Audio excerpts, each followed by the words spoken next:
Okay. So, my name's Evan. What's your name? Bella. Bella. Nice. And so I have your permission to record and Yes. have this conversation. Absolutely, yeah. Okay, so you had some kind of general questions about like religion or Christianity, so I'm all ears. Okay, so the issue I've been having, so my younger brother, he's trans, and I've kind of had the issue, like, it's like an internal battle, like, because he says, like, in the Bible it says you're not supposed to, and Not supposed to what? like be gay or be trans, whatever. Okay. So well, they would say those are different things. Yeah. But go ahead. Yeah. Well, and so I had like this internal battle with like, I love my brother so much, but I also want to be close with God, and I don't like he's like he'll go to hell or something, and it like makes me upset. So yeah, it's just been kind of like this like internal issue I've been having. Yeah. So you're the first person that's ever done recording this, and you come in with like the hottest. I know, right? I know. Okay. I'm sorry. No, it's good. It's interesting. Okay, so I don't think you really have to choose. I mean, you can love God and love your brother. The question is, what is the most loving thing for your brother? And so I would say it is true that the Bible does not teach that the homosexual lifestyle is biblically acceptable. Right. I would also say that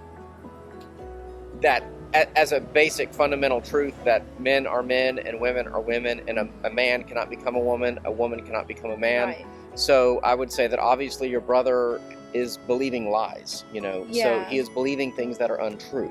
And so lies are from the devil and the truth is from God, and so... Yeah, that's what he was kind of saying, like, he's... Your brother? No, my fiance, that, like, he's believing lies, like, because not all of our thoughts are our own. That's what he says. And like, so it's just been he's like, you're cherry picking what you want to believe in the Bible, and that you can't do that. So it's just been kind of like, so does your brother, and by the way, if he ever wanted to do this, we'd be welcome to that too. Yeah, I know. Does your brother, does he actually cite the Bible, or does he use the Bible to defend his point of view, or does he's not religious at all? He's not religious at all. Was he ever religious? No. Was your family ever religious? Well, my parents, they would take us to like Catholic church, but we really didn't go like a lot. I really only started going to church and everything with my fiance because we used to we are recovering addicts. Okay. So after we kind of grew up and had a family, we've been sober for like 6 years now, and like and we've been really like getting back into the church and finding God, and like so. Gotcha. What church is it? Want to give a shout out to a church, or? Oh, no, we haven't like picked a church yet. Oh, okay. We just kind of like read the Bible like at home and stuff. Okay. We haven't picked a church yet though. Well, Easter is a week from today. Yes. So I'll give you some literature to take with you before you go. So I'd invite you to church on Easter. Okay. Okay. But back to the kind of trans issue. Yeah. So I think that your boyfriend is correct when he says, well, my your brother is kind of picking and choosing what, No, he said I pick and choose. Oh, you pick and choose. I'm the cherry picker. That's what he said. I got you. So are you less critical of your brother than your boyfriend is then? Yes, very much. Okay. Yeah. Well, let's go back to like, you mentioned homosexuality before, and I said those were kind of different things. Well, because he came out first as lesbian. I have still trouble calling him my brother because he's born my sister, and he's always been my little sister. Okay. So he was born a woman, right? She was born. Yeah. Because those are now that I know she was born a girl, I have to use those pronouns because I have to be committed to the truth. Got it. Okay. You know what I'm saying? Yeah, I understand that. So she said, and you have to do what's right by your conscience, but I have to do what's right by mine. Right. Okay. Yeah. So she said she was a lesbian, and now she says she believes she is a man, right, who is attracted to women. Well, she's always been attracted to women, but yeah. Okay, gotcha. Yeah. That's never changed.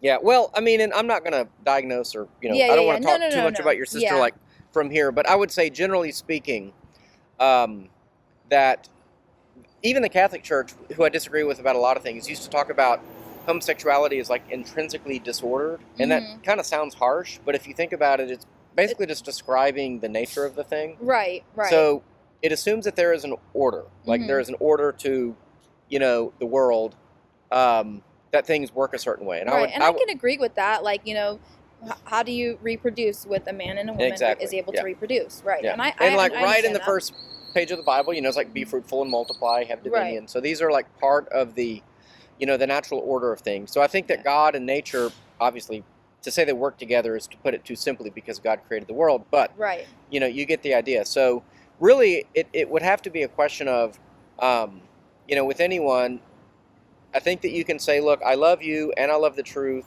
I want what is best for you. And there's no way, I would say, there's no way that homosexuality and certainly the transgenderism, which is, I think, obviously a social fad, a contagion, right? Because all of a sudden, now it's kind of coming out of the blue. Now I think we're seeing a reverse of that. I think culture is kind of moving away from it. Culture is even moving away from gay marriage. It's less popular among people your generation than it is people my generation. Yeah. So younger people are actually starting to reject the LGBT movement as a whole. Like pride parades are losing a lot of their corporate sponsorship. So there's a reverse. There's kind of a reversion because at the end of the day, it's not good for it's not good for evolution. If you believe in evolution, LGBT fundamentally goes against that because there's not even a way to produce children. Since having children, I think I've gotten a little bit more conservative in my beliefs. Like I don't really see the benefit of flaunting, gay or couples or lesbian couples in the media, and then having your children ask questions like what's going on, because at home we're straight, So how old are your children? They're 3. My oldest will be 4 next month, and my youngest is 2. Okay, gotcha. So they're little, and So at some point you're thinking ahead to these questions. My 4-year-old, he asks questions, and he sees his uncle, and he's like,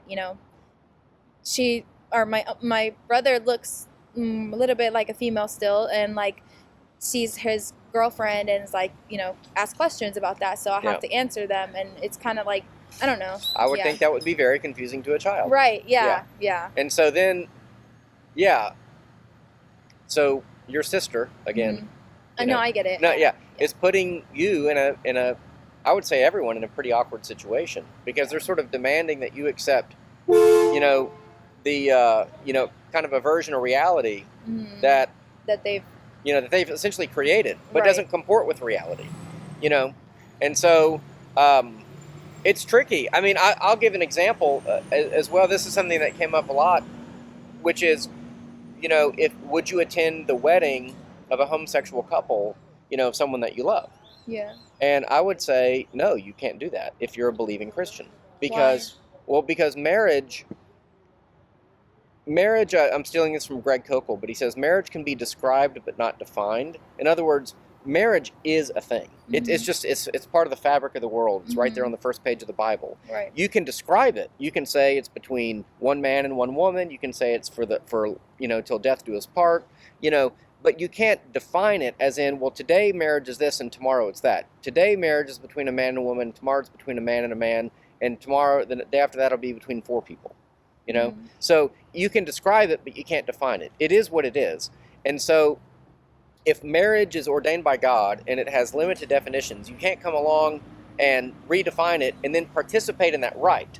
Now, that doesn't mean you have to exclude yourself from those people entirely, but when you go to an event like a wedding, you're participating in a Christian rite. You're invoking the name of God and asking a blessing on the name of God, and your participation as someone who attends a wedding is a blessing to those people. It's like an implicit admission that what is happening there is good. Well, then my issue would be how can I not be supportive of my brother when that's my sister, that's my blood, that's my sister. I don't know.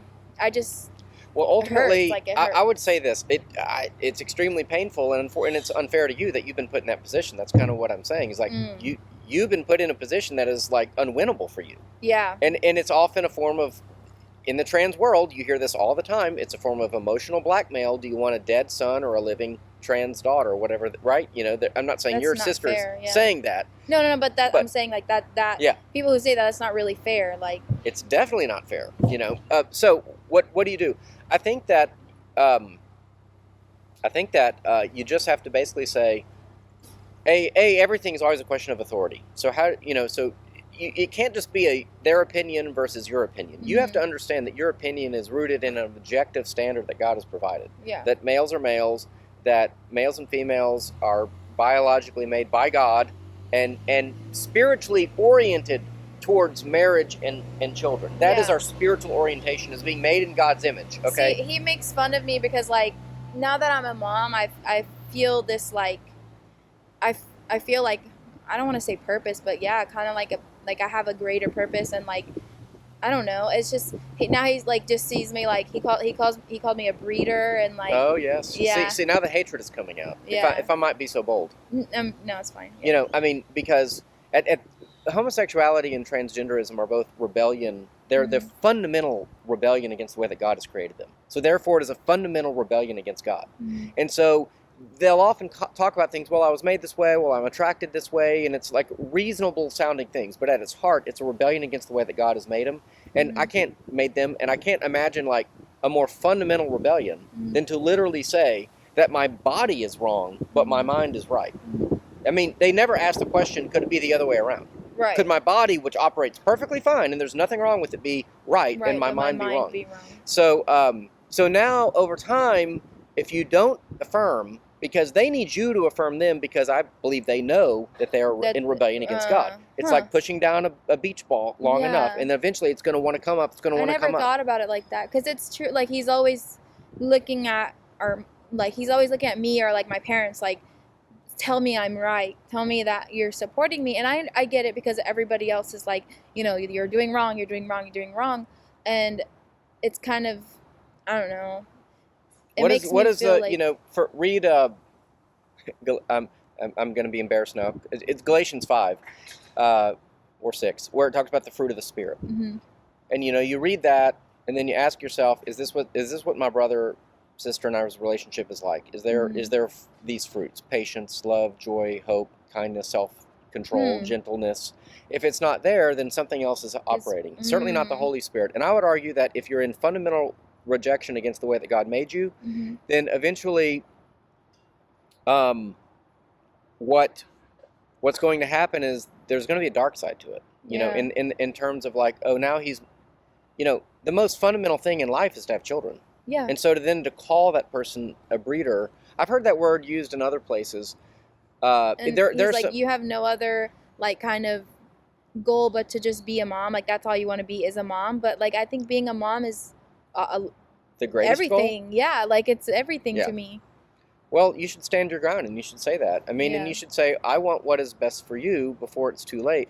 Yeah. I mean, and when I say too late, in the trans world, even more than the gay and lesbian world, which is why there's a huge split, by the way, between those things. Yeah, no, there is, because I've seen like where, you know, regular lesbians or regular gays were like, you know, kind of upset with the trans community because they're kind of like, you know, taking away the right of a gender to love another gender. Right. Yeah. You can't have it's actually not a community at all. It's just basically various sexual points of view that disagree. But that said, yeah. So so like the concept of so in the trans world, it's too late when you literally start removing body parts. Yeah, and that's what he wants to do. Okay, I'm glad it's a once and hasn't. Oh no, he hasn't like done it. Yeah. No. Yeah. My mom said that she wouldn't support, like, you know, because he wanted to do it earlier when he was like 16, 17, and my mom said, no, like, you can do that when you're out of my house and you can afford it on your own, and now he just hasn't done it, so. Yeah, well, and it may become illegal in certain states. I think it should be illegal for people even though they're over 18. I mean, I think the idea that we have the freedom to do self-harm, this is an interesting conversation that goes all the way back to like whether suicide should actually be illegal. So like in many states, suicide is still illegal, but it's never prosecuted. Yeah, that's what I'm saying. How do you prosecute somebody? Well, it would have to do with like, well, what happens to your will or your estate when you die, right? So if you commit self-harm, you know, it might invalidate an insurance policy, for example, but it might also invalidate who, you know, is the recipient of your heirs or you know, your benefits and stuff like that. But I think that my bigger point is that law should reflect your morality, and so if suicide is wrong, then it should be wrong in the law to do that, generally speaking. With the trans stuff, though, that even if you want to do it, and even if you are an adult, I actually still think it should be wrong. I think that it should be wrong for a doctor to perform that surgery, just like I think it should be wrong for a doctor to perform an abortion. You know, so that's a whole other issue. That's a whole other, that's a whole can of worms. Yeah. But anyway, I would say that to kind of summarize it, I would say that you don't have to choose between loving your sister and loving God. The way that you love your sister is you try to bring her to God. Yes, bring her to God, and ultimately bring her to repentance.